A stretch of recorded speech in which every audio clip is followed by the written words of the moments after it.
Small and large firms. What is a small firm and what is a large firm? There's no official definition of what could be called as a small firm, but a firm that employs less than or equal to 20 employees is usually called a small firm.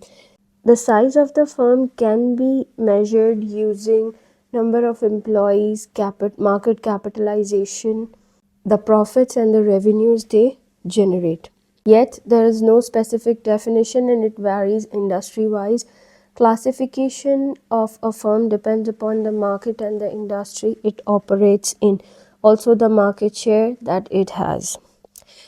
The question is why small firms exist. Small firms exist because probably the market size is small. To cater to the needs of a small market, we need small number of employees. Secondly, premium prices can be charged for personalized services that small firms provide. Few people may have required skills, so if you try to grow this kind of an organization that provides that kind of goods and services, obviously the size will not grow as you need more number of employees to cater to the needs of more people. Recession and rising unemployment leads to many startups while others try to become self-employed and establish their businesses. So there is intense competition. There are also obstacles in growth of small firms. First obstacle is lack of access to borrowed capital. It's difficult for small firms to attain capital. The entrepreneur may not want to lose control over activities of the firm if the firm grows, because as the firm grows, the control of the owner is diluted. Entrepreneurs may not want their businesses to grow big because profit maximization is not the only objective of the firm. Recession and unemployment may be an obstacle in growth of small firms because there are a lot of people trying to establish their businesses. Next, efficiency is attained due to increased access to technology and information. This is the technological era in which we are operating. Therefore, it's not difficult for small businesses to have access to more technology and more information, which can help them become efficient without having to invest huge capital. Small startups may receive government support in form of aids and grants because governments want small startups to prosper so that they may help increase employment in the economy. Differentiating factors between a small firm and a large firm.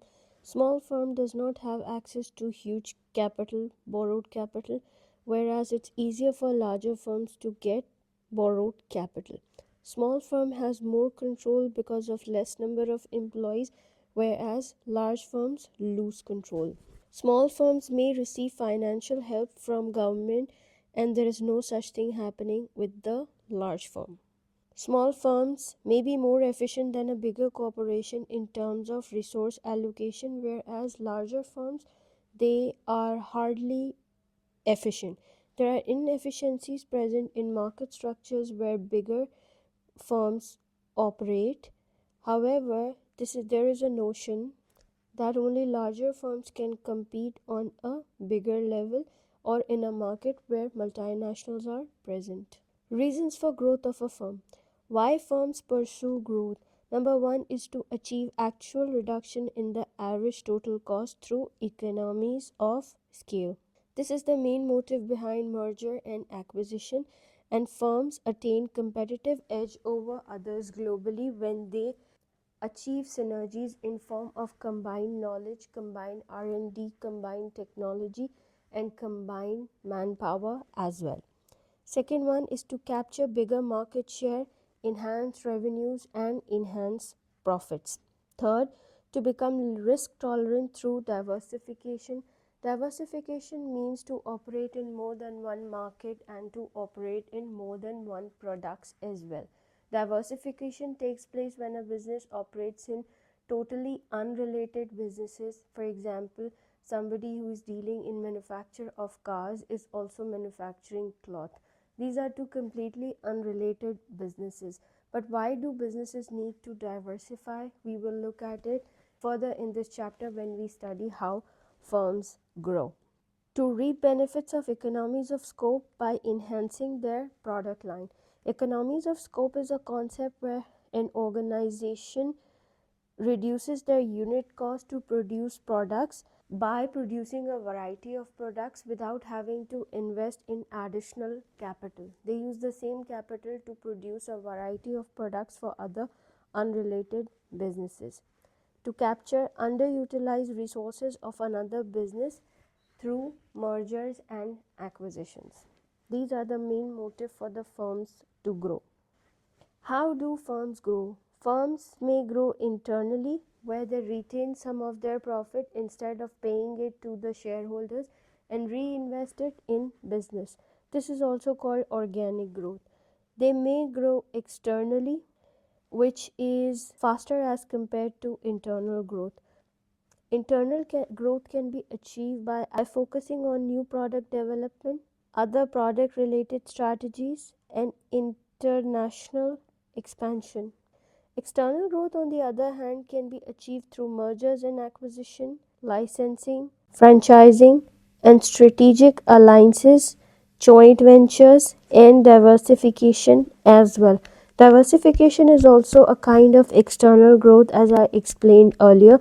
What diversification is, it's a strategy to spread risks or to pursue growth more aggressively to take advantage of the opportunity in the market. In the previous slide, I did say that they spread risk through or become more risk tolerant through diversification. What does that mean?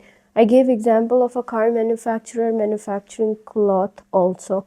If the cloth market fails, this entrepreneur does not have to worry about losses because they will be able to cover losses from the other kind of market.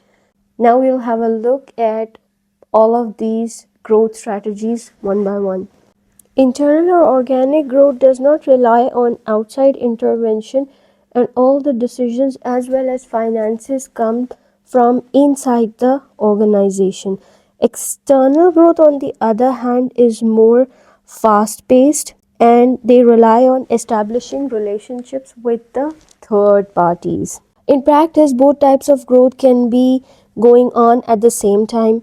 External growth, however, is quicker as compared to internal growth, especially when high fixed costs are involved. When a company is growing internally, maybe they are doing international expansion, then and they are experiencing higher fixed costs, they might want to wait as they are raising capital through retained profits. They are not borrowing any capital.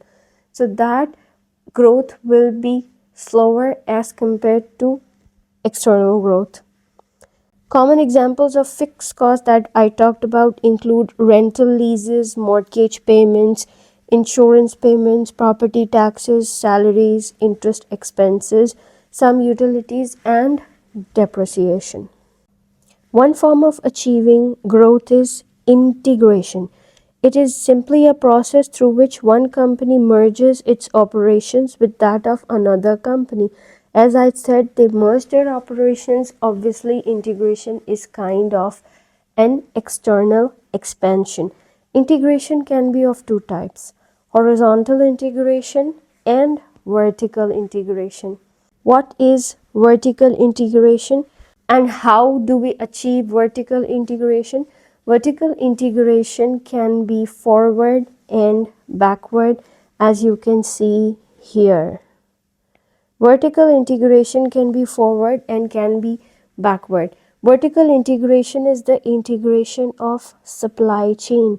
For example, if an organization is in the secondary stage of production, which means they are manufacturers, they acquire the distributor, means the person who provides tertiary services, and they acquire the supplier as well, who is in the primary sector.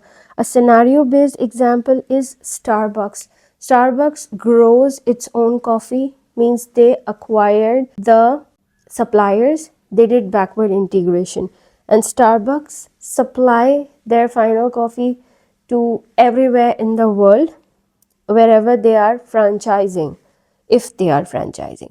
But Starbucks supplies coffee, and we can see that Starbucks is almost everywhere in the world in many countries. This has to be franchising. So they acquired the distributors, they acquired the suppliers. Vertical integration is done to acquire the supply chain and to achieve synergies. What is synergies? Synergy is taking advantage of competencies of others. So what's the nature of vertical integration?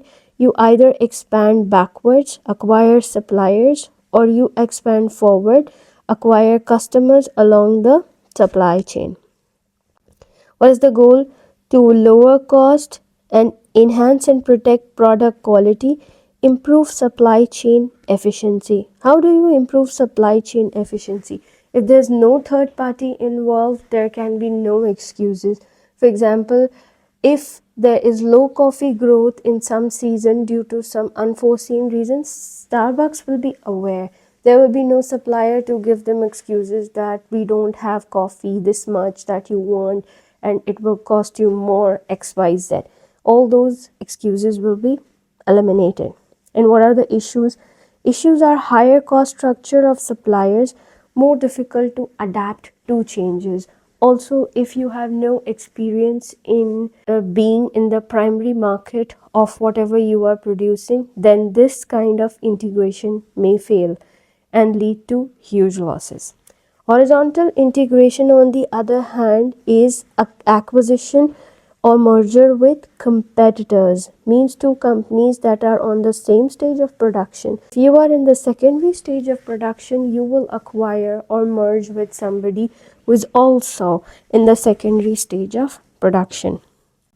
What's the nature of this kind of integration? Acquiring or merging with competitors, which eliminates one competitor. The advantage is that you will get market share of the other company as well. So you get a huge market share. This huge market share is something that you cannot achieve on your own, and even the other company will not be able to achieve on their own. Also, one advantage of horizontal integration is again synergies. The combined impact of competencies of both the organizations who merge together is greater than the impact of individual organization. Means the impact of A plus B is greater than A or B alone. Through horizontal integration, companies can achieve economies of scale while lowering their cost. They can also achieve product differentiation as they will have more technology, more competency, more human capital, more brains, through which they will be able to achieve product differentiation and innovation as well. One very important advantage of horizontal integration is the combined knowledge. Business model replication becomes very easy. Issues are different business culture. What is a different business culture? For example, one firm has an individualistic culture, means they are least bothered about what is happening with employees, and the other firm has collectivistic culture, means everybody behaves like a family even in their lives. For example, USA individualistic culture, China or Korea collectivistic culture, or some Asian countries collectivistic culture. If a firm that has a USA type culture acquires a firm that operates in such a market, then obviously they will experience some issues while managing people, while communicating with them, while setting goals, etc. We do have a practical example for such a situation of a pharma company which was a USA based company. They acquired some company in Korea. Obviously, it was a horizontal merger. Their motive was to enhance their profit and achieve synergies, but the merger initially started failing because of difference in culture. They sent one of the managers from USA to have a look what was going on wrong, and when the manager understood that they need somebody who can speak in a language that they understand, Speaking a language means that can make them understand things the way they understand. It's not the actual language, it's the metaphor. After that happened, after they took that step, that merger started making profits. This is a visual map of vertical and horizontal integration. You can have a look at it in the notes to grasp a better understanding of this concept. Cartels. Cartels is another way of growing. How do firms get into cartels? We are aware that cartel is a formal agreement between member firms in an industry to limit competition. The agreement may involve fixing prices and quantity as well. If one of them tries to betray the cartel or not follow suit, the cartel may be broken. Cartel maximizes profits in the same way monopolies maximize profit. One example of a cartel is OPEC, which is the Organization of Petroleum Exporting Countries. Long-term survival of cartel depends on high barriers to entry. If barriers to entry are low, then there is no point making a cartel and everybody should be able to make their own profits. However, there are threats to cartels as well. Number one is possibility of a price war. Firms may start lowering their prices, and in the wake of lowering prices, some firms may be thrown out of the market while others may be able to make bigger profits. If some members have higher costs than others, this will result in fewer profits due to agreed fixed prices. The one with higher costs will suffer. If there's no dominant member that has power to control others, the cartels may not work the way it should, because the policy of cartels is that other firms follow suit of one dominant firm. There are legal obstacles as well in such some countries where cartels are illegal, since they restrict competition and do not act in the best interest of the consumers. The principal agent problem. Principal is the owner of the firm, whereas agent is somebody who manages the business on behalf of owners. The principal has less involvement in the business in terms of decision making and knowledge, whereas agent, because is more involved in businesses day-to-day activities, they are more aware of the market structure, nature of the market, and whatever is going on in the market. They are the ones in the position to make the best decision. However, this should not be so. The principal should be the one to determine a firm's future growth plans and prospects. However, what happens basically is that if the firm is small, the person managing the business normally seeks approval of the owner before making any decision for the business. But that is possible only for a small firm. A firm that grows in size, that has shareholders also, this is not the case. The shareholders may have different motives from the agent, and therefore there arises a clash which is called the principal agent problem. There's a prevailing problem of asymmetric information when we talk about principal agent problem, as the agent has more information as compared to the principal. Also, the principal is not aware where the agent is going to take decision in the best interest of the principal. There can be a clash of interests where agents also have different motives than the principal. The agent may have motives to make the business grow so that they may also prosper in their career.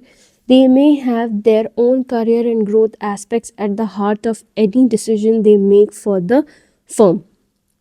When the principal is not aware what decisions the agent will take, that is called the agency cost. The principal agent problem is an example of market failure which occurs due to information failure and leads to misallocation of resources. Economic objectives of the firm: profit maximization, sales maximization, increase market share or market dominance, social or environmental concerns, profit satisficing, and cooperatives.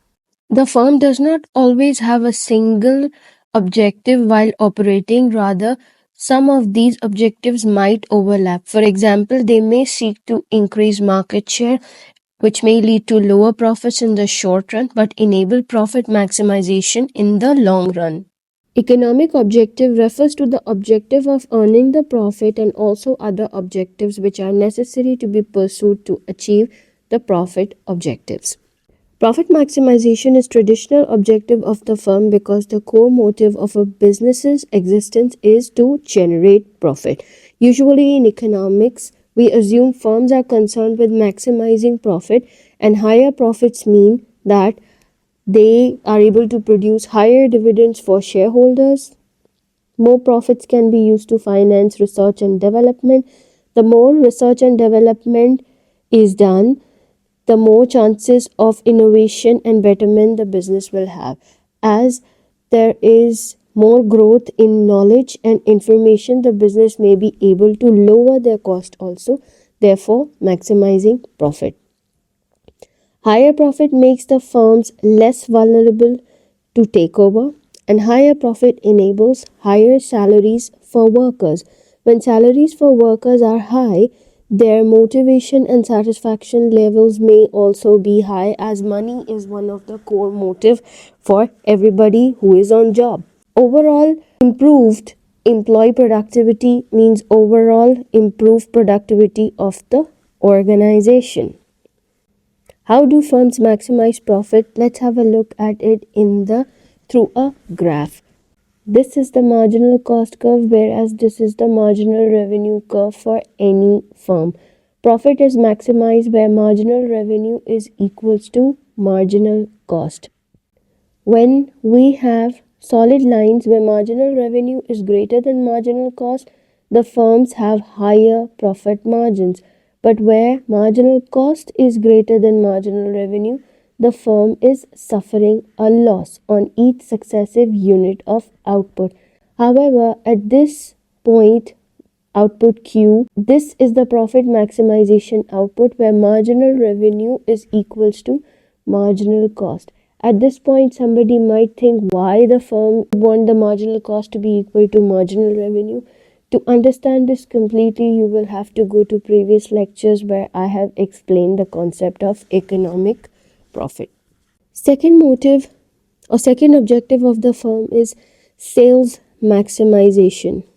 Firm often seeks to increase their market share, means they want to be the ones who has the highest market share, even if it means less profits. One way to do it is to lower their prices so as to generate more sales and more revenue. Why the firms want to do that? Because increased market share would mean increased monopoly power, which enables the firms to put up prices and make more profits in the long run. Also, managers want to work for bigger companies as it leads to greater prestige and higher salaries. Another reason why companies want to pursue sales maximization is that somebody with a bigger market share has the potential to drive rivals out of business. Third one is growth maximization. What is growth maximization? It's similar to sales maximization and may involve mergers and takeovers. With this objective, firms may be willing to make lower levels of profits in order to attain higher share of the market. When they increase in size, they gain more market share as explained earlier. More market share increases its monopoly power and ability to set prices. The firm will eventually move into the price maker role as it grows. Here, I have explained the principal agent problem from the viewpoint of a manager and a shareholder. Manager is definitely the agent, whereas shareholder is the principal. The goal of the principal is profit maximization, and the goal of the manager is to keep the boss happy and enjoy work. Some firms may have an objective of long-run profit maximization, where firms sacrifice profits in the short run to be able to reap huge profits in the long run. For example, Let's look at the graph. Q1 is the point where profit maximization occurs, where marginal revenue is equals to marginal costs. Q2 is the revenue maximization point where marginal revenue is equals to 0 and volume of sales maximizes. Q3 is the marginal cost pricing where price is equals to marginal cost and there is allocative efficiency there here. And Q4 is the sales maximization point where maximum sales while still making normal profits as average revenue is equals to average total cost. Societal and environmental concerns. A firm may incur extra expense to choose products which don't harm the environment. This will be very beneficial for them in the long run and would be part of their corporate social responsibility objective. Shareholders will never like the CSR objective of the firm because investing in green technologies and environmental friendly technologies is expensive, which would lower the profits for the shareholders. Shareholders are normally least bothered about what's happening to the society because of the businesses they have invested in. They are just concerned with their own profits. However, managers or people managing the business know that if they take into consideration the damages and harms the businesses cause to the environment and have a proper CSR policy in place, it's going to benefit them in the long run. For example, L'Oreal or some very big makeup brand was accused of testing their products on animals and the whole world boycotted them, which made them suffer a huge loss. But if a product is expensive but it's not tested on animals or is environmentally friendly, people would buy it. An example is organic food products. Some firms adopt social or environmental concerns even if it does little to improve sales or brand image, and some firms adopt it to improve brand image. Cooperatives. Cooperatives may have completely different objectives. Cooperatives run to maximize the welfare of all stakeholders, especially workers. Any profit the cooperative makes will be shared among all the members. However, there's one more thing that can be objective of the firm, which is profit satisficing. What is profit satisficing? Profit satisficing means that the principal may have the motive of making a certain amount of profit, and when they make that profit, then they want to spend more time in their leisure activities, or they want to spend time in doing things for themselves which has nothing to do with their work. They want to invest their time in themselves and they don't run after the profits.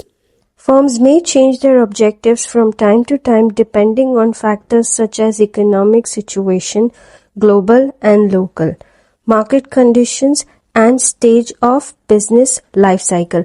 For example, when the business has crossed the survival stage or their infancy stage, businesses then move towards building the brand and growing or expanding. Also, in times of economic boom, businesses are tempted to spend more and invest more in growth. However, there are certain times, such as in times of corona, business had to stop their spending and they had to move back to survival objective. Therefore, there are certain factors that impact change in objective for the firms in an economy. In some cases, firms do not operate at the profit maximization output due to difficulty identifying the output. If they use cost plus pricing technique, it's unlikely to result in maximum profits. Also, short-term profit maximization may not be in the long-term interest of the firm, because consistently high output and high revenue is going to attract attention of the government. Moreover, large supernormal profits may attract new entrants into the industry, especially where there are low barriers to entry.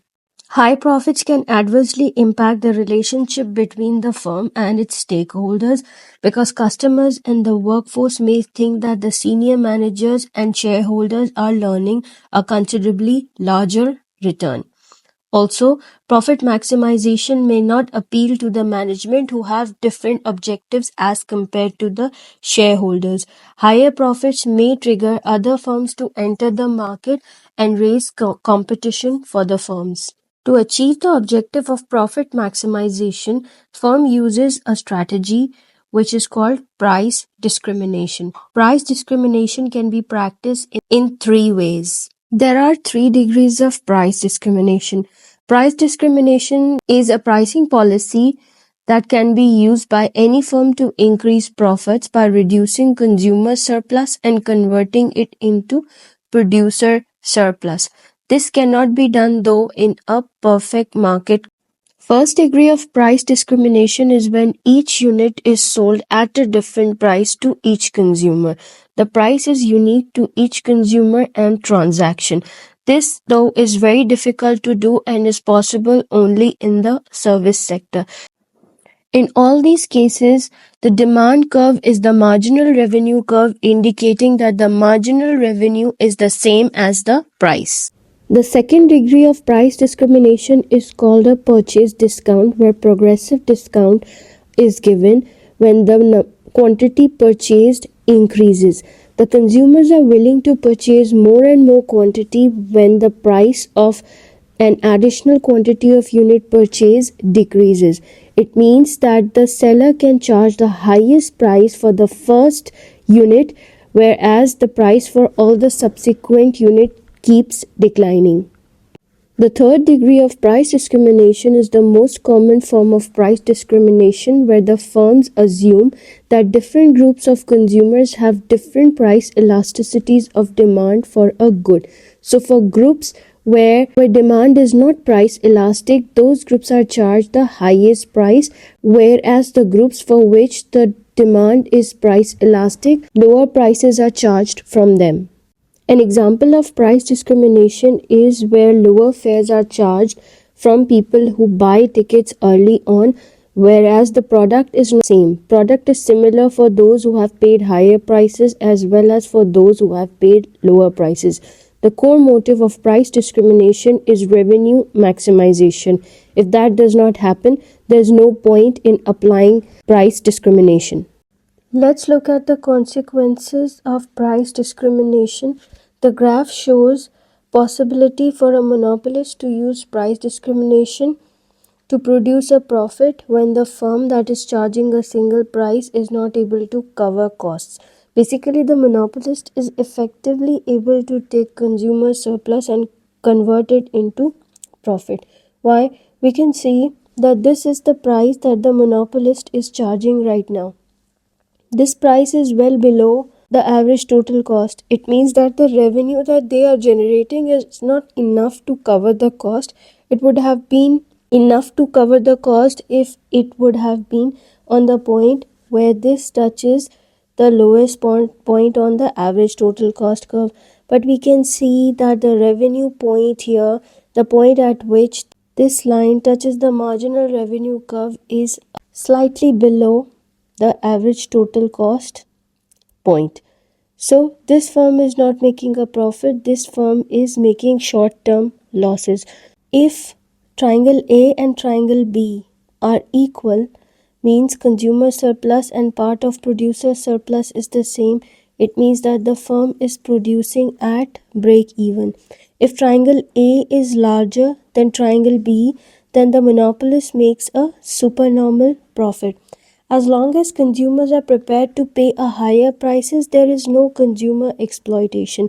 Exploitation occurs when consumers are not ready to pay the price and they are forced to pay a price. The competitive market price would generate losses, and therefore there would be zero output in the long run, as in the long run firms cannot survive with losses.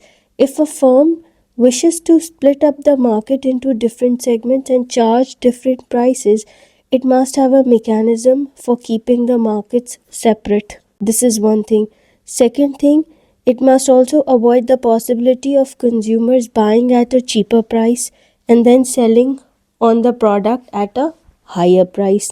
Price discrimination will work only when consumers have a different willingness to purchase or have a different price elasticity for the product. Price discrimination has advantages as well as disadvantages for firms as well as consumers. It results in improved allocative efficiency, but it's often achieved by converting consumer surplus into profits. From viewpoint of a customer, this is a disadvantage for them. Let's have a look at the different revenues this firm is generating. When it's producing at this point, the price that this firm is charging is equals to 40. So the revenue here is 40 multiplied by 3 units. And the cost that this firm is incurring is this 45. So the cost is 45 multiplied by 3. This is 120 and this is 135. There is a loss of $15 at the optimum or allocatively efficient point. If this good is sold for different prices, which are 60, 50 and 40, revenues will be different, but the average total is not going to be lost. It's going to be a supernormal profit. Why supernormal profit? Because it will be above 135.